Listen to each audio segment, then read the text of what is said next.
Pam Bondi is a normie that isn't built for this. I don't mean this as an insult, nor do I mean it as a way to make excuses for her. And I'm going to share a few clips with you guys from the Epstein hearing with Pam Bondi talking, and then I will deep dive on my point. The S&P at almost 7,000. And the NASDAQ smashing records. Americans' 401ks and retirement savings are booming. That's what we should be talking about.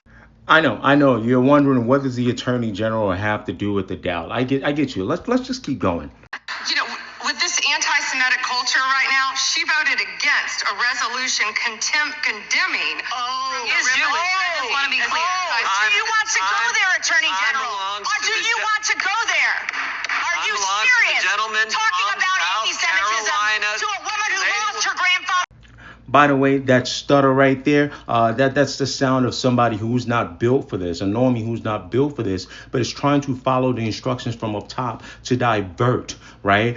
To place an anti-Semitism label on a Jewish person who lost their grandfather during the Holocaust. Now, I'm using the word normie. I'm borrowing from somebody here. Let me reference him a little bit.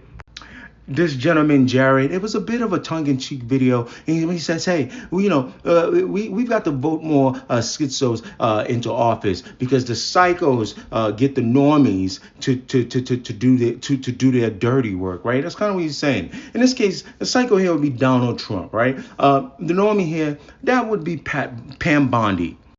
And the idea is, it's very interesting when you try to understand how some people are in power and they're able to maintain power. Someone like a Donald Trump, yes, by being a cult leader, he's able to cultivate an environment. And there are other people within his cabinet who are also psychos.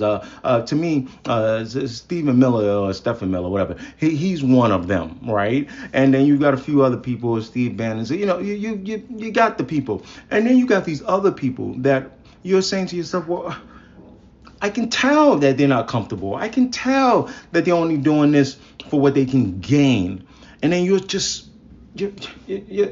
perplexed at how they can, follow through with it. Marco Rubio is another one. And this is not to say that we should feel bad for these people or that everything they're doing should be excused. No. But it's to hammer on and be able to recognize the people who we know. You're not thorough. You're not built for this. And we will not excuse you for this because you may be talking now like DJT will be in power forever and will have power forever. But it comes a time where he won't. And you will try to revamp. You will try to repurpose your ideas. You will try to pivot. But we are going to remember that you were a normie who had no balls, who fed into hive mind. And you don't get to try to explain to us how you're now just a regular old conservative. No, we're gonna remember you as the person who thought it was normal. And maybe that makes me one of the schizos. I don't think, because I can recognize her, but who knows, whatever.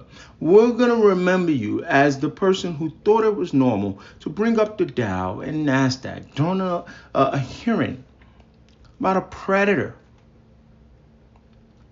About a predator. And more than a predator, I'm being as PG as possible. And one of the biggest scandals in elite history. Right? So this is a clear-cut example of one of the normies that's not built for this.